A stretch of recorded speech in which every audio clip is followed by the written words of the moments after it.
That's what I meant last night about how we all need to know more, even though some of what we know more scares us to death, and we should be scared. So now we're going to hear from men who run major businesses. If you would all sit down, please. They are CEOs who run major divisions of major companies that you all are familiar with. So I think it's a good follow-up to the climate focus of the last panel, because we're going to focus a lot more now on what to do about it.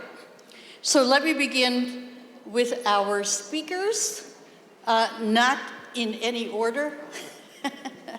So I'll begin with Leopoldo Boado, originally from Spain, and he is from Oracle. He ran Oracle Spain for about 6 years, and now he has regional responsibilities in terms of applications, and I'm sure he can explain that better than I can. We have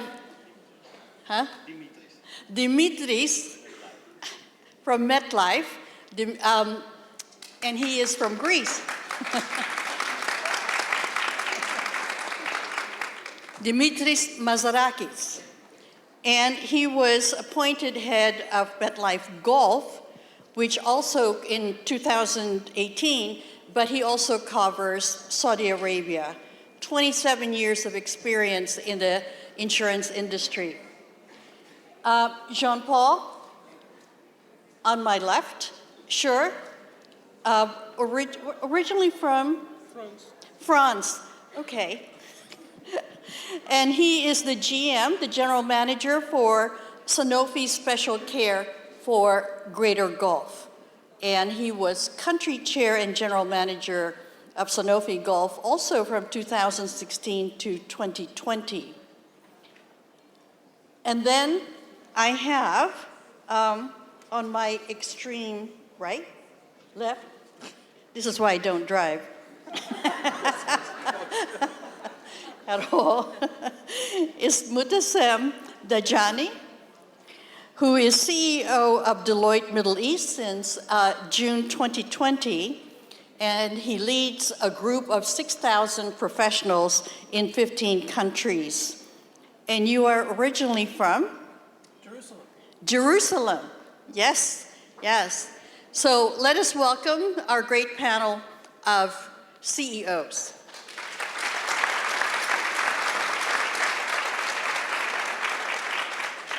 So the question that I have for each of you, and you can answer in any order you wish, what is your definition of sustainability? Everybody talks about it, but everybody has a different definition. A long time ago, it was far more traditional.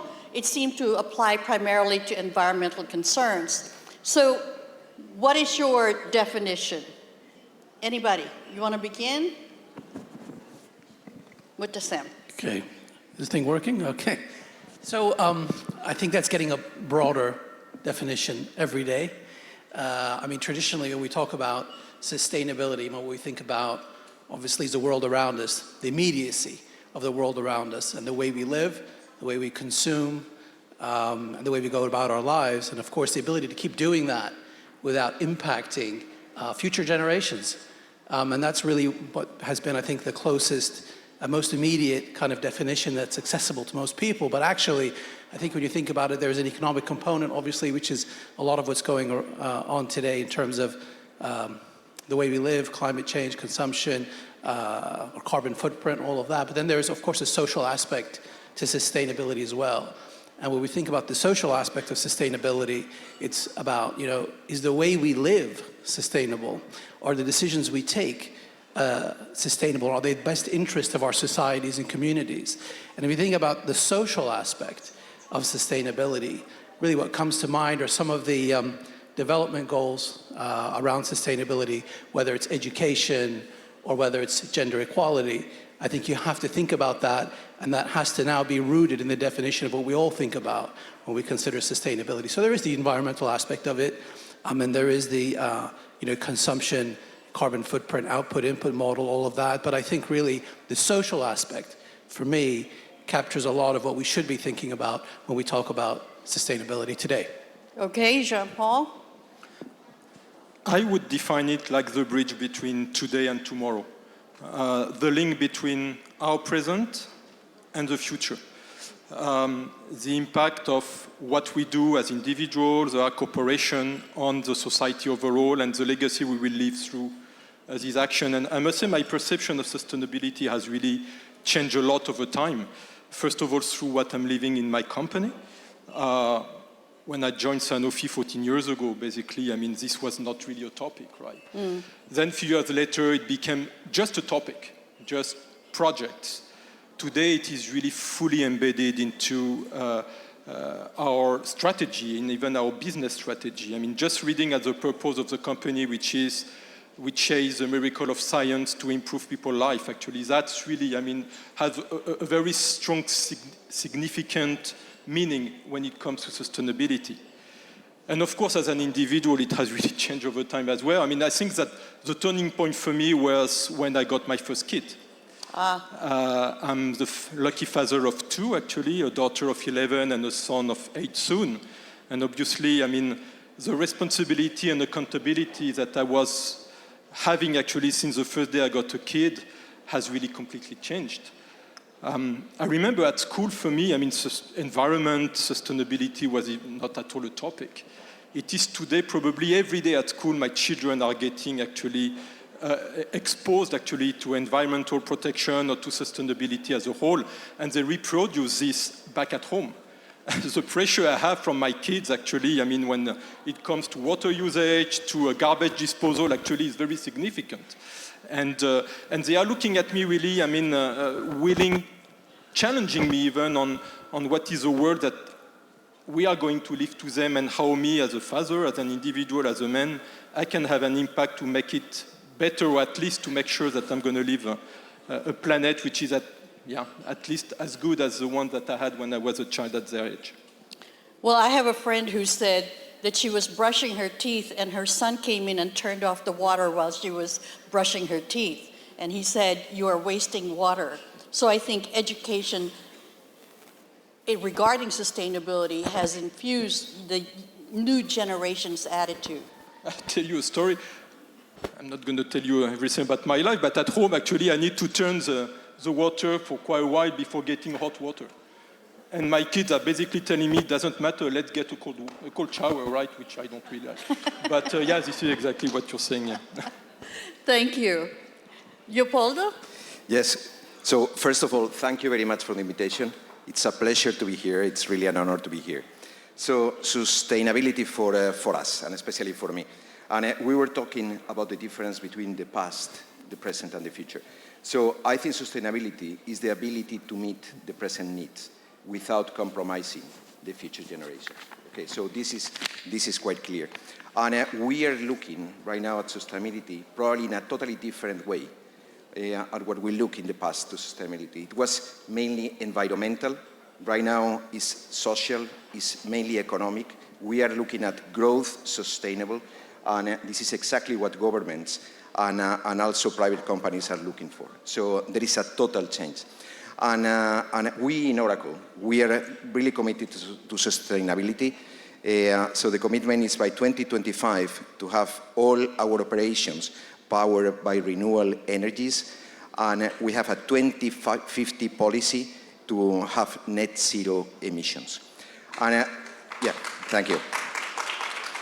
And on the other side, talking about the lesson learned, that is coming from the new generations, and we have so much to learn, from these new generations. So I have a son and a daughter, and they are living in Berlin, and I can tell you that they don't understand why we are using cars. Okay, so we want to have here in the UAE the most powerful car, biggest car. They don't understand it. They are in Berlin. They use bikes and they don't want to use cars. So I think there is a new trend that is coming that is going to have a huge impact. And I will explain some of the research that we have done regarding how important is going to be sustainability in the future for these new generations. Thank you. Thanks, Irene, for having me here. Dimitris, you in the insurance field probably are up to hear about sustainability metrics. You know,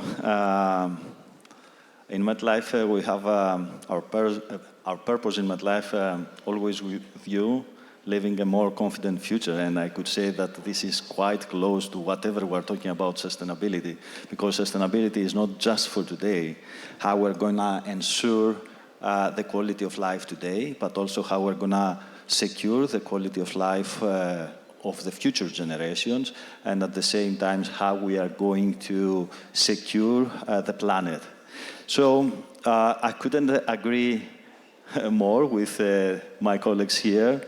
The understanding of sustainability has changed a lot, even for me. 20 years ago, 30 years ago, I thought that it was just a corporate and social responsibility, do some charities or do some simple initiatives. And a little bit on wildlife, on the nature. But right now, this has changed completely. And the overall underlying consideration from human activity, economic growth, and the degradation of the planet has made this subject not just nice to have, but something that each and everyone has to focus. And I think that even each one of this room, each one of us might make small steps with a big impact. And this is the challenge today that we're facing with this sustainability, because we cannot see the impact of our actions. Yeah. And, but if you sum up all these actions, the impact is going to be incredible, and it's going to be in the future. Thank you. But my question to each of you, beyond your own companies, why are companies now paying far more attention and making it actually part of branding than before? Why are they all of a sudden, I mean, every company seems to have, you know, some kind of targets, or they talk about it more, you know, even if they don't do anything, they're talking about it more. So why is there this emphasis all of a sudden? Can I start? Sure. Okay. I think that the pandemic, the COVID-19, played a significant role in that. I think that created an awareness to the societies, to the individuals all over the world. And at the same time, the investor has started to put more pressure on us, how we're going to ensure not the short-term earnings, that it was always the objective, especially before 2000, but how we're going to take care for the overall ecosystem. It is not only the regulators' work, but also the companies to start playing a role towards that direction. And I think that as COVID has accelerated, also the digital transformation has accelerated the focus of all organizations towards the sustainability.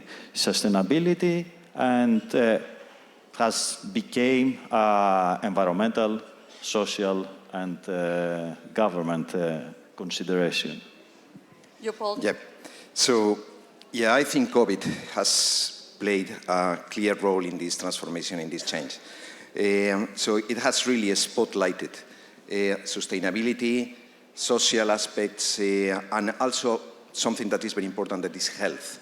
And I'm going to give you an example that has really impacted our strategy in Oracle. So after COVID, we have made the biggest acquisition in Oracle history, buying Cerner. Cerner is a company that is fully dedicated to medical records. So we spent 28 billion in this acquisition just to have medical records and to allow investigation, to try to avoid any other pandemics, and to work on research and investigation in new diseases. This is just an example. So in last year, I think it was in 2022, we drove a research with Harvard Professional Development and with one of the professors, and it was around 15 countries, and we interviewed 11,000 consumers and business professionals, business leaders, and it was very, very clear that 78% of the interviewed, they were not happy with the progress on sustainability and these social aspects and health themes. Also, that was quite scary, is 95% of the people interviewed agreed that human bias and also operational challenges are holding back these themes around sustainability, 95%. And finally, and this is talking about engagements with companies, 68% of the people, of the interviews, they said very clearly that they will stop relationships with companies that they don't have sustainability on the top of their strategy. And 70% will stop working for companies that they don't have sustainability as a top priority in their agenda. So consumers and shareholders are making their opinions to companies. You find that to be true as well, Jean-Pierre? Yeah, I mean, there are definitely many factors which are strengthening the topics of sustainability in corporations. I would think about two very important. I agree that COVID obviously has strengthened even more actually sustainability to be a topic within companies. It has shown how vulnerable we are as a society. Yeah. And it has also shown that we can really do much better collectively when it comes to managing actually topics around sustainability. And if I talk about my topic, if you just talk about access to healthcare, it was not a new topic, right? But this COVID crisis has even more shown how much unequal access to healthcare was. Yes. And this has pushed us as a company to really completely review our strategy and policy on how we can give a better access to people, to treatment that they need. I'll just give an example. We have been declaring, a couple of years ago, that we would give access to 30 essential products at very low cost, actually, in the 40 poorest countries in the world, or the fact that we are treating more than 10 million patients actually affected by neglected disease such as malaria. Mm. And obviously this has been embedded not only now as a separate project, but really as part of the strategy of the company. The second factor for me, to join a bit what has been said, is somehow the pressure of the young generation. Yes. When you take this famous Gen Z, right, actually they are considering the society and their working objective completely differently from at least the ones that I had actually, and I'm not that old, right? But their vision of why they would be working for an organization, what they will be joining, and the impact that they would have in this organization is much more important even than what is the packages they're going to get or what is the career move that they're going to have inside, right? And what is really driving their choice of joining an organization or not is really actually if they feel that this company has really a sense of purpose, really has a policy, toward people, toward employees, toward environmental protection. And I believe that that's really pushed and put pressure on companies to really change quickly if they want to continue to be attractive for talents. Well, so from the consumer and shareholders and now workers also being very concerned, future workers, about the mission of a company. And I do agree with that. Now, with us from Deloitte's perspective, and you advised many companies, what have you seen has driven many companies to now be responsive in a way that they weren't before? I would just recap on one of the points that was made earlier and just give our perspective on that in terms of the pandemic and the pandemic's impact. So first of all, and as you mentioned, we have a wonderful access to so many organizations around the world through our relationships in terms of client service. But one of the things that we get to do is run surveys globally every year around climate and as well as expectations that executives have about years ahead. So in 2021, when we were well into the pandemic, about 2/3 of executives in organizations, executives at leading organizations, did believe that the pandemic had actually set back all of our efforts in terms of sustainability. Into 22, when we were not quite yet done, but almost done with the pandemic, I think there was a sentiment that around, I think 40% indicated that we needed to do more, and then now we believe that 80% are saying, actually, we are doing more and we're doubling down on our efforts in terms of sustainability. So I think there was a shift, and there was an impact, and now there is a shift, no question about that. In terms of values in organizations, and why is it taking more importance, or why are we seeing it more visible in the workplace, or in terms of what corporations and organizations are saying about sustainability? Well, I think it comes down to values. And it comes down to the social aspect of sustainability that we talked about earlier. And I think we all came out of the pandemic realizing the world had changed, probably had changed for good in certain ways. And that really what people are focusing on now is when they want to work with an organization, when they want to be part of a team, when they want to be included in a community of fellow workers, they want to know they're going to be taken care of. And they want to know about the values of that organization. So when you talk about sustainability in your organization, the importance of sustainability in everything that you do, from the top down, what you're saying is that people matter and that taking care of your people matters. And that's an important signal, particularly for the younger generation. Many of whom are entering the workforce today. They grew up in the pandemic, either finishing school, in university, in lockdown. Psychologically, people have changed in terms of the way they think about their well-being, about who they want to work with, and about the values that are important in organizations today. So I think it's a critical signal. Thank you. And I really do believe it's a critical signal about what matters to you as an organization, where your values are, and whether you will take care of people. Well, during the pandemic, we were stuck at home, and many of us were just watching a screen, big screens, small screens. And don't you think the media coverage of natural disasters, the fires, the floods, the earthquakes, the more severe weather, don't you think that had a lot to do as well with crafting public opinion? So that you can have a survey in which the majority say, we got to do something about this? Yep. Okay? What is the media not covering? What kind of public information still needs to be out there so that more steps can be taken to address sustainability challenges? Do you remember when, during the pandemic and everybody was in lockdown, in India they said, a lot of people said, we saw the mountains for the first time because cars weren't being driven. They all of a sudden saw clear skies.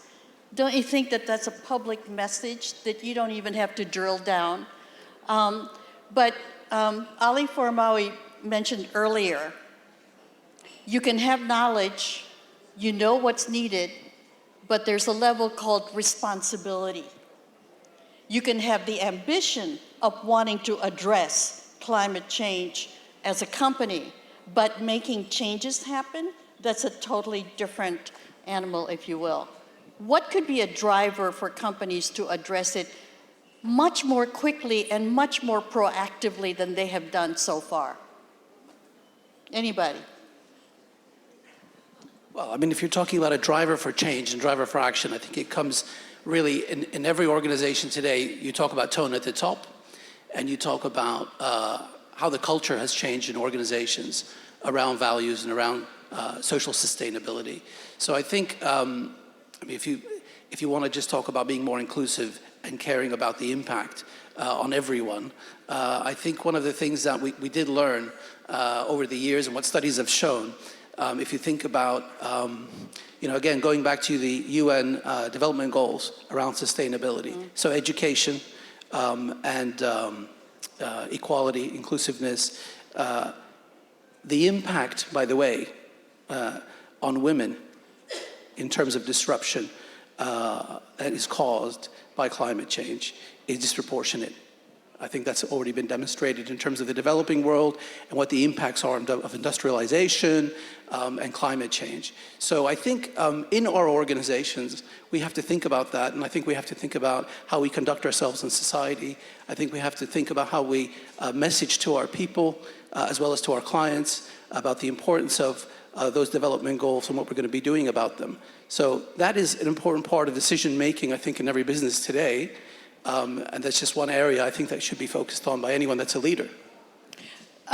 Europe is now developing all kinds of ESG metrics by which they're measuring companies' performance. And then investor funds are also demanding some sort of response from companies in terms of how far they're addressing these issues. Does that help?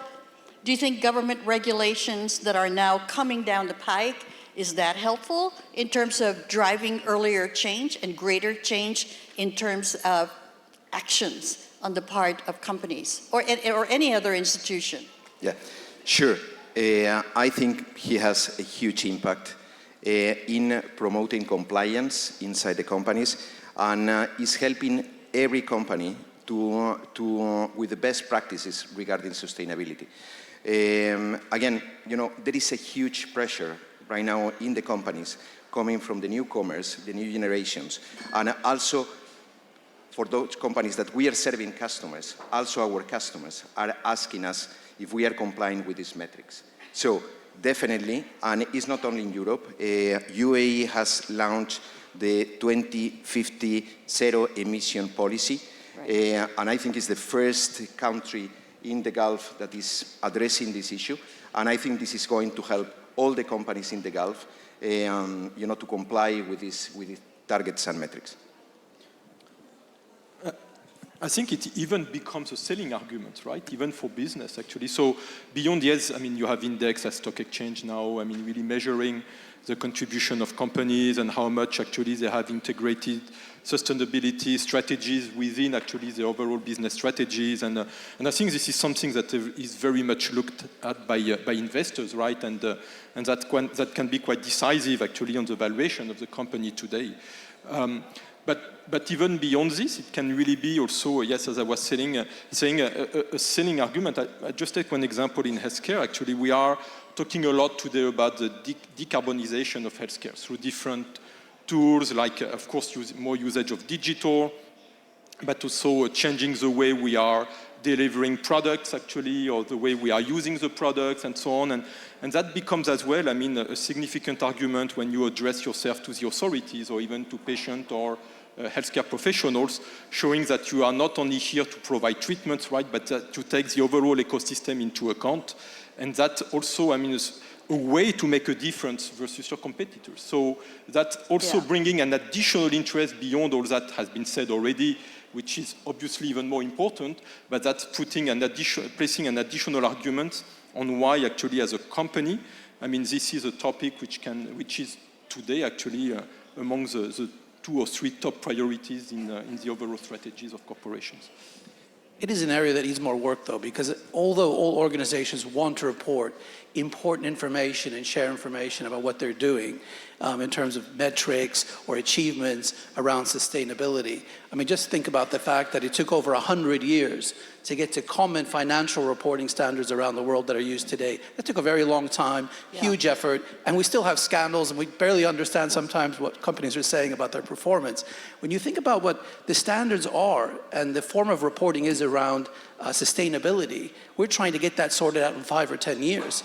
And so many different practices and so many different definitions of what sustainability means, how it's measured, how it's reported, still exists today. So I think that's still an area that needs a lot of attention and needs to improve. And you'll find that most organizations are being pushed into this direction rather than leading on it. I know. That's how come defining global standards, as you say, in terms of sustainability is actually a work in progress, because as all of you have said, there hasn't been much discussion until recently.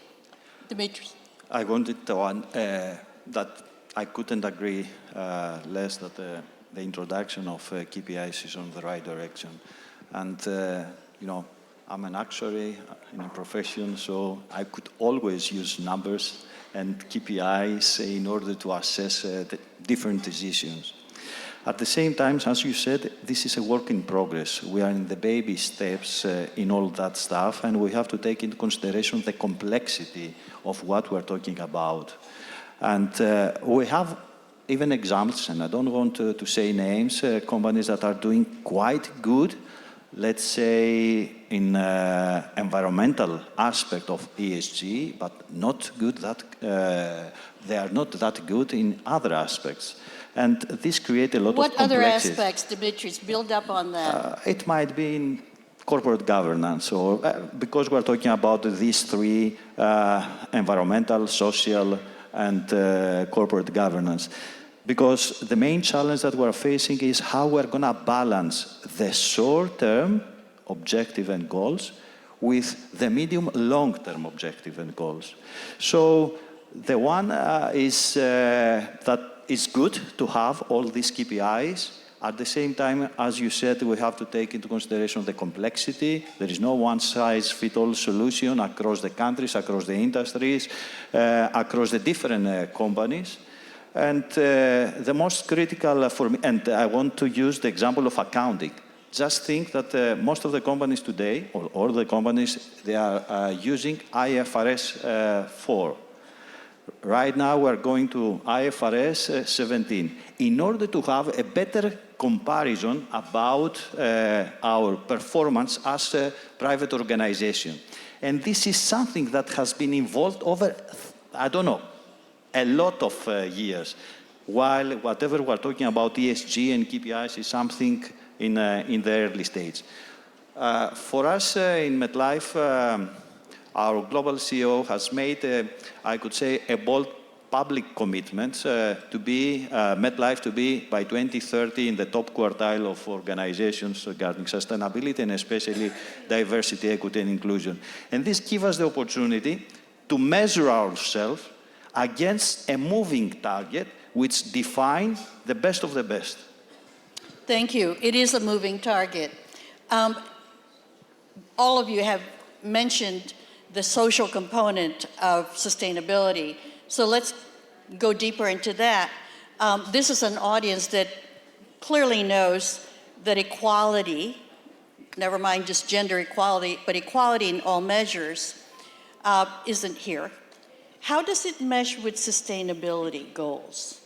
Where do you see, an intersection, if you will, between the quest for equality and our attempts at sustainability? Yeah.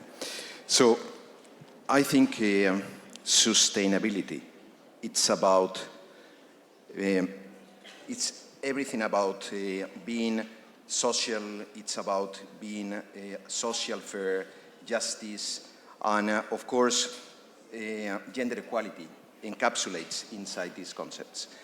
You were talking about this percentile and the quadrant regarding diversity.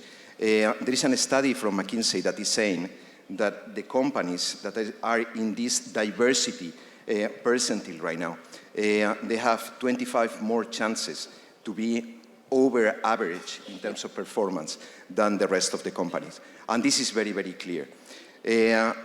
We in Oracle, we have many initiatives about gender equality.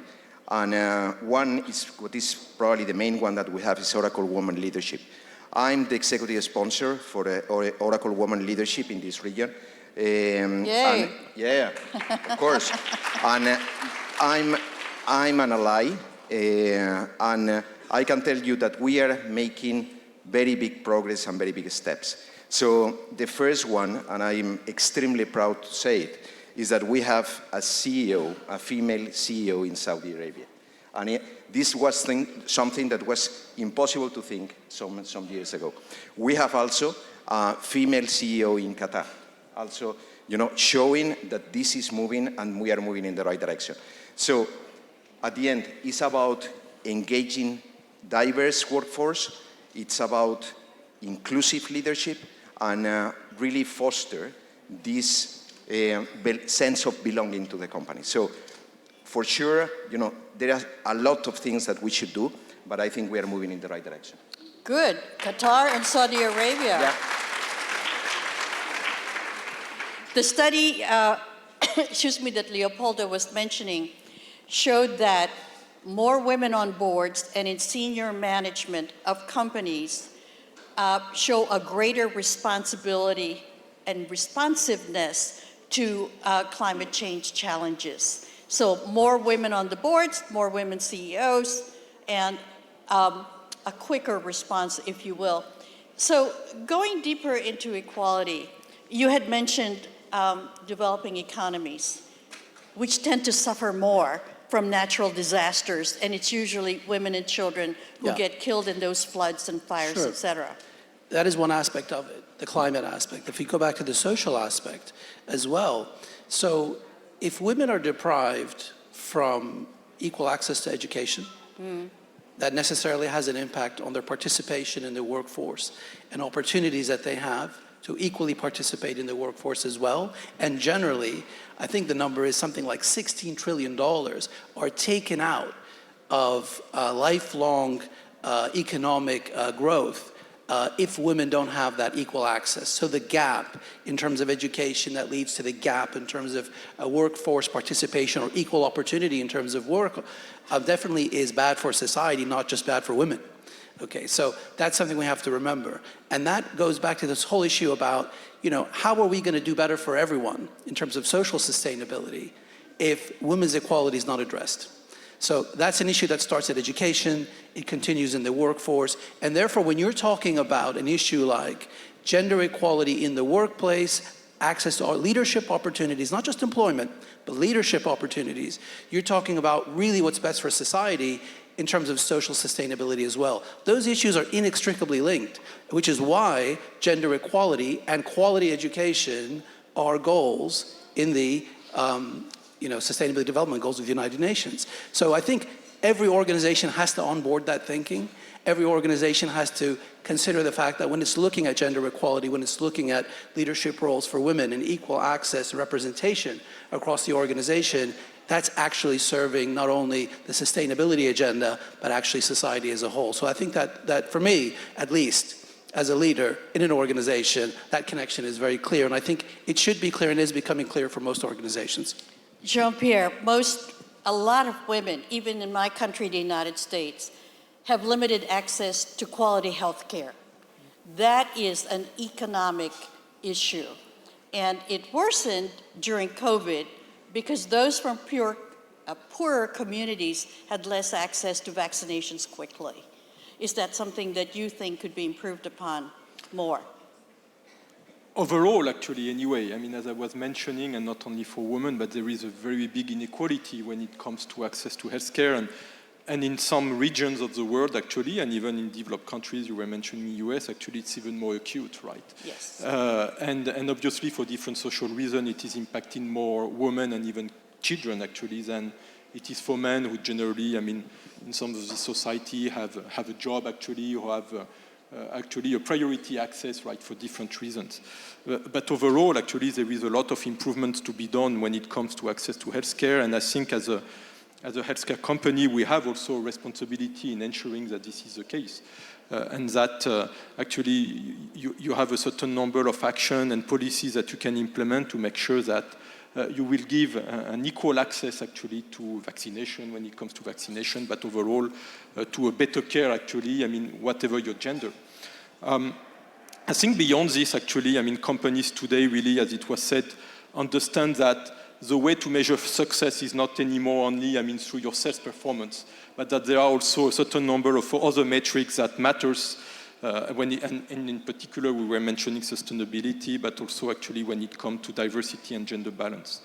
And I believe that all companies today actually are publicly giving figures when it comes to diversity and gender balance. For instance, I'm really proud to work in an organization where within the past 3 years we have gone from less than 20% of women being general managers to today having more than 40% of women being, of general managers being women. And I think that within only 3 years, that's really a remarkable effort. Here, not only, I mean, promoting movement, but it's just to have a system which is more fair, right? And this is what we are talking about here. We are not talking about giving a priority to women or to someone because of the gender, but it is really, I mean, making sure that within the organization you are implementing a fair system of selection, right? And that one person is not going to be chosen because he is this or he is that. And this is what we are talking about here, and this is often something that men in particular do not really understand. The philosophy and the objective is really not to favor one gender, but is to make sure that, again, this is fairly done. I think the UAE, I mean, I don't know a lot of other countries which can exemplify as much actually how much diversity is important and how much diversity is powerful. In my own leadership team, out of 15 persons in my management committee, 11 are from different nationalities, beyond the fact that I have a 50-50 gender balance, by the way. I mean, 11 and from different nationalities. And I think that it's not a hazard why actually our team here is considered as one of the best performing teams in the organization. This diversity is bringing a lot of assets, right? A lot of values. It's not easy every day, actually. I mean, you know, I mean, when you have a common topic, a common issues to discuss, I mean, obviously, I mean, there are a lot of debates because we do not have the same point of view, actually, on all of them, and that's creating sometimes, I mean, very tense situation. But at the end of the day, I mean, that's very rich in terms of discussion, in terms of what everyone is bringing, and here again, actually, you need not only to have this diversity, but you need to create an environment where everyone is free to speak. I mean, bringing transparency and to speak openly, because this is how you are going to benefit as much as possible, actually, from the diversity that a country like the UAE is offering to you. And Jean-Paul, you mentioned a really important point. I mean, let's recognize the country that's hosting this amazing forum today. So setting the tone in this country, I mean, recent law that came into effect in the UAE requires half of the Federal National Council, the legal setting body of the country, to be female. Our listed companies in the UAE today, so if you're in the capital markets, you must have at least one female board member. Now, that maybe one is not enough, but it's a mandate, and that's very important. So I think it's really important that the governments look at this issue in depth as well, because they set the tone. They do set the tone for corporates, and they do set the tone for organizations across the private sector as well. So two things: CEOs' commitment and implementation of equity goals, government regulations that tend to speed up equality metrics, if you will, the mission of the company as well, in terms of serving its clients, its customers, its workers, seems to move the needle. But if I just want to ask from each of you quickly, because I want to have the audience be able to ask questions of you. Just one line, what would you tell to a fellow CEO regarding equality and sustainability? Anybody? Just one instruction to some CEO. Yeah. So Go ahead, Leopoldo. Yeah. So I think first should be at the top of the agenda, should be part of the strategy of the company. And of course, to be embedded in the culture of the company. Second, I think, you know, as CEOs, we should launch initiatives and programs that allow employees to engage and to make an impact. And I think third is to lead by example. You cannot promote inside a company sustainability if we are not the first ones leading by example. That was 4 things. So do you prefer just one or? No, 1. Okay, if I have to pick, in my mind I had a framework to answer your question, because what we are talking is a change of the mindset. This is a change management that required a proper, let's say, framework. But if I have to pick one, is lead by example. If you want me also to add the rest of that framework, is to create that training of our people to better understand what is needed, give them the resources that are required, set up the metrics, the internal metrics, make that public commitments that I mentioned before, and rewards the best behavior. This is a journey. It's not something that we have to achieve or we are going to be able to achieve in a month, in a year.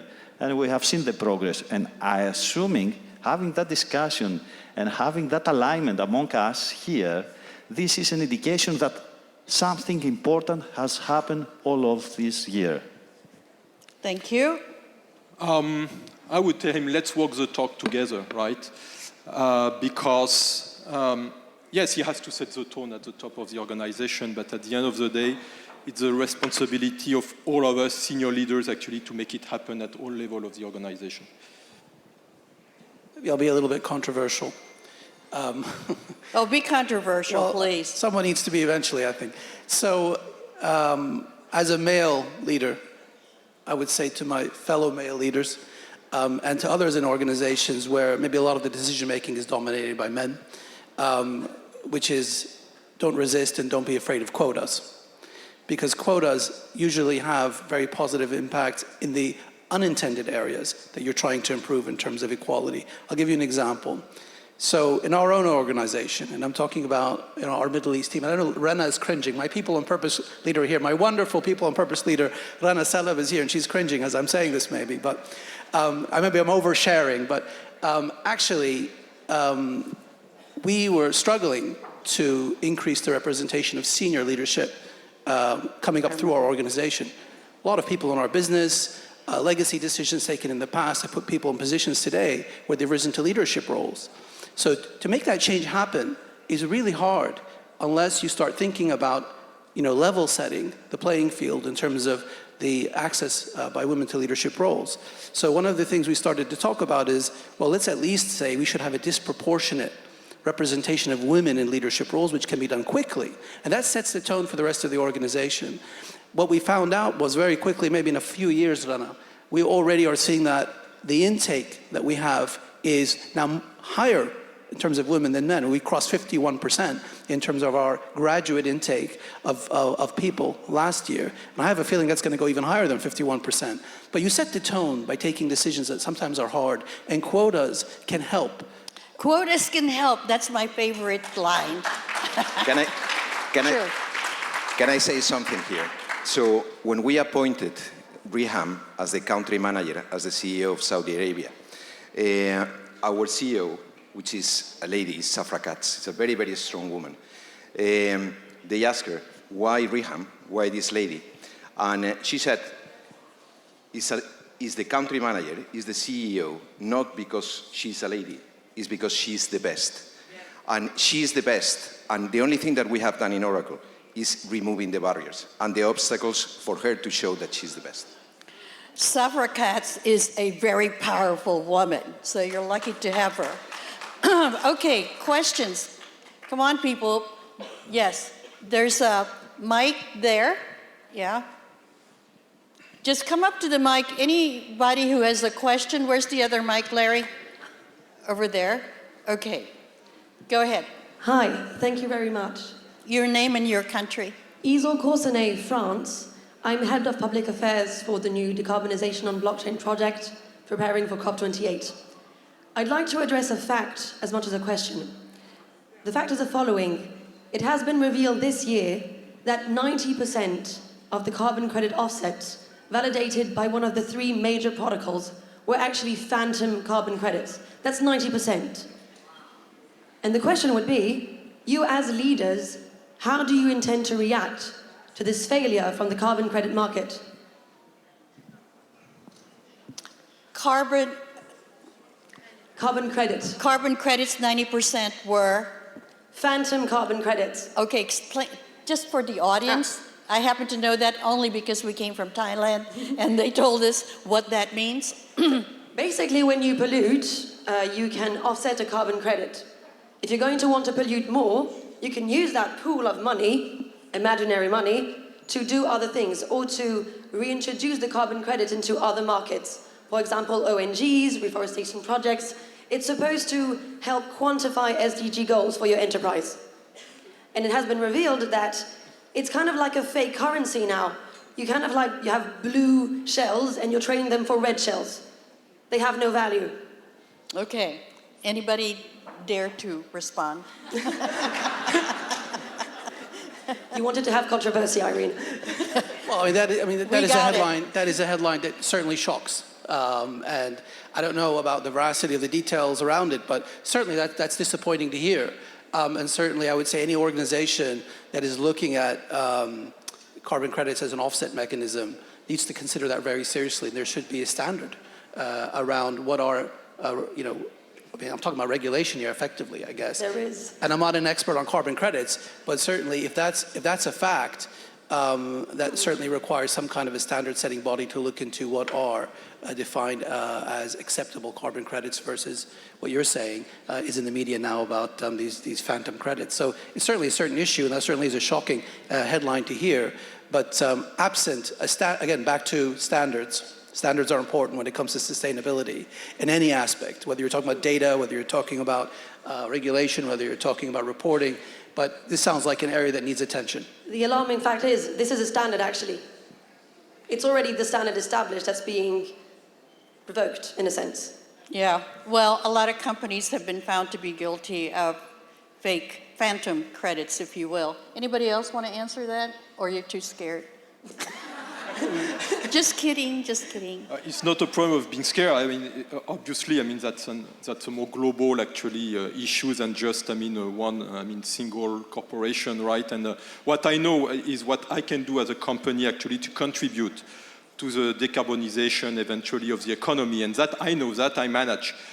What it means in terms of credit, I must say that me personally as a leader, I don't really know, right?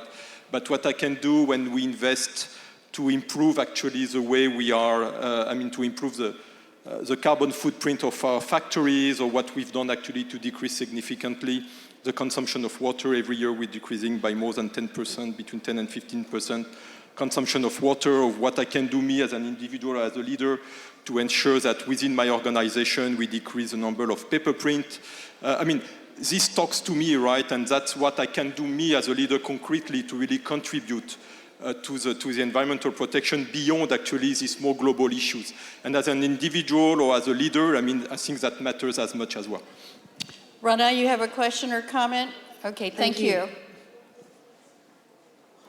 I'm the cringing people and purpose partner who works with Martasim. My name is Rana Salhab.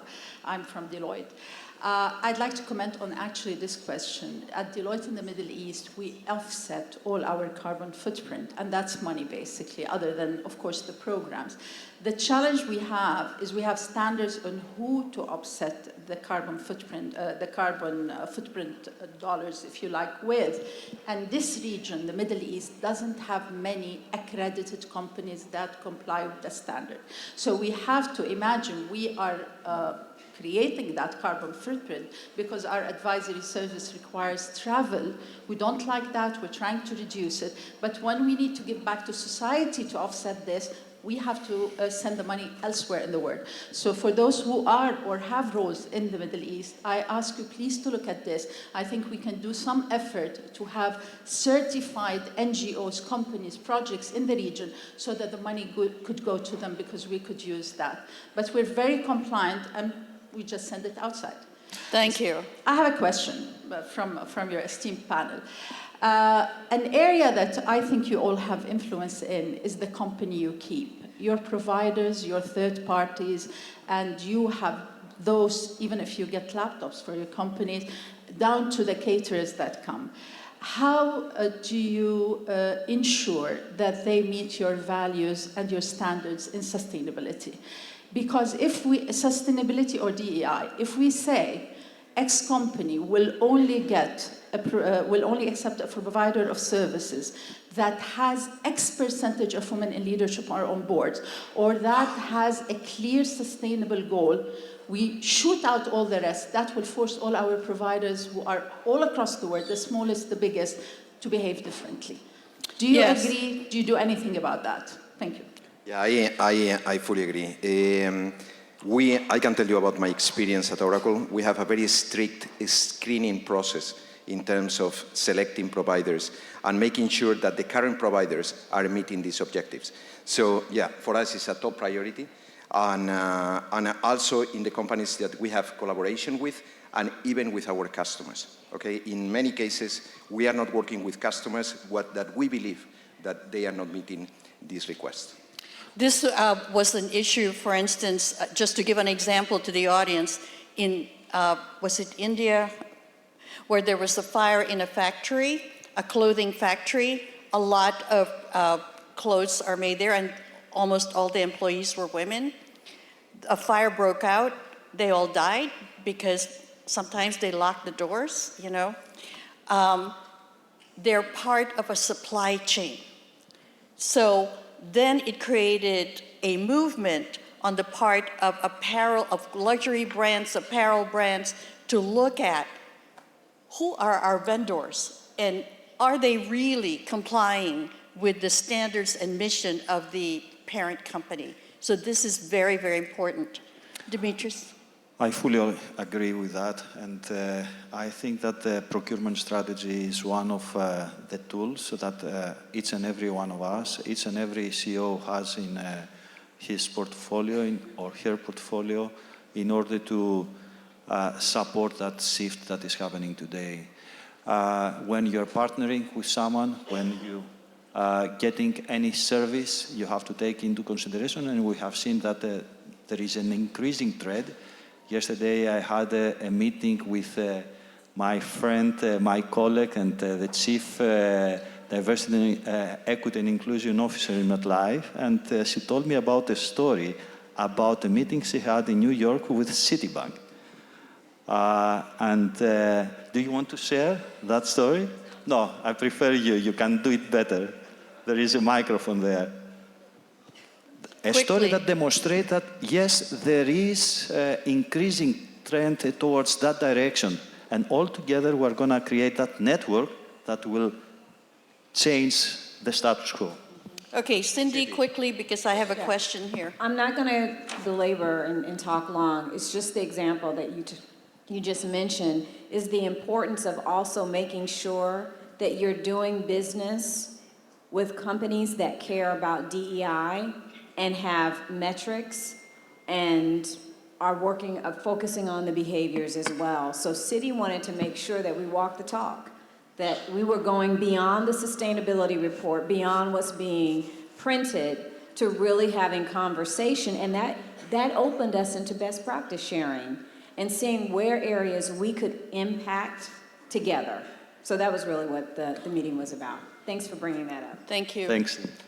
But in short, it simply has to be included into the due diligence you do of the companies with which you work, right? And it's not only, I mean, the traditional financial and ethical criteria, but it now has to include, and this is what we've done as well, actually, a part of sustainability to assess your providers and the clients and the suppliers with which you're going to work. So it is a full part of the due diligence you are leading, I mean, on each of your suppliers. Great. Yeah, hi. Good morning. This is Geeta. I am from IBM India. I am the CTO for IBM in India. This is a question about the leadership and the employment part which we spoke. So I personally champion women back to workforce, which means the one who are on break right now, right? And there is an observation and a question to all the leaders that currently all the programs which are bringing women back to work, which are on break, are very, very primitive, which means they don't get equal opportunity. They either get as an internship, they come and they don't come at the same level where they would have exited when they exited their career. So what are your thoughts that how programmatically this needs to be solved for many women who go on break and come back in the jobs? Well, if I can, I mean, and I'm just referencing from some of internal experience and what I've seen, I would say it probably starts before women leave and come back.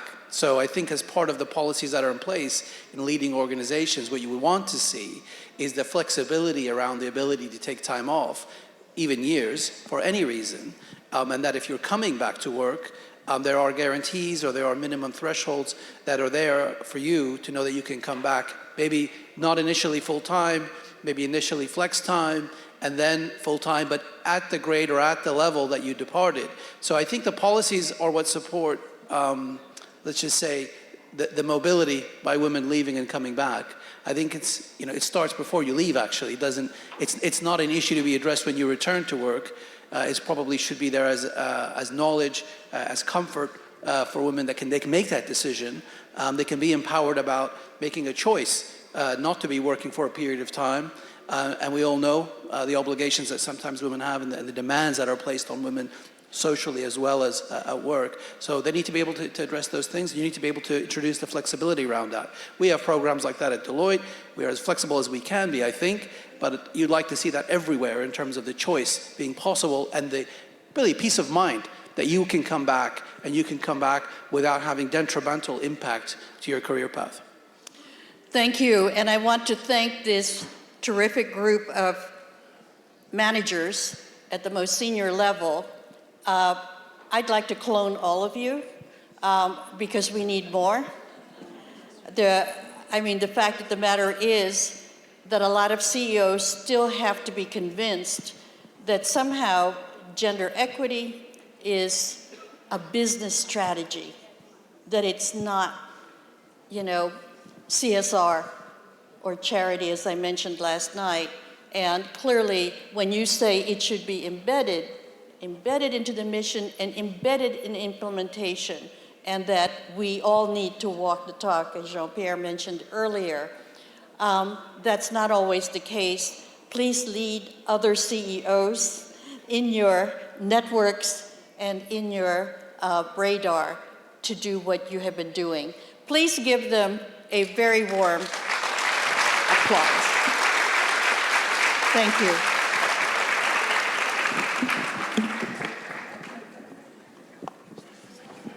Thank you very much. Thank you. Okay, one photo with everybody.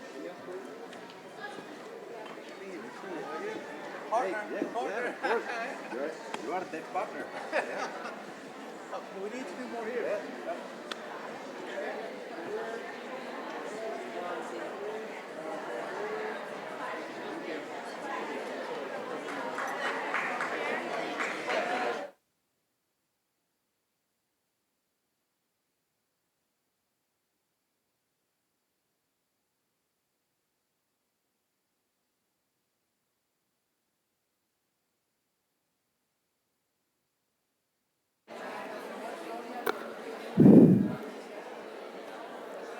Okay, ladies, just hang in there. Could everyone please take your seats again? We are not done. Rana, if you could please come up.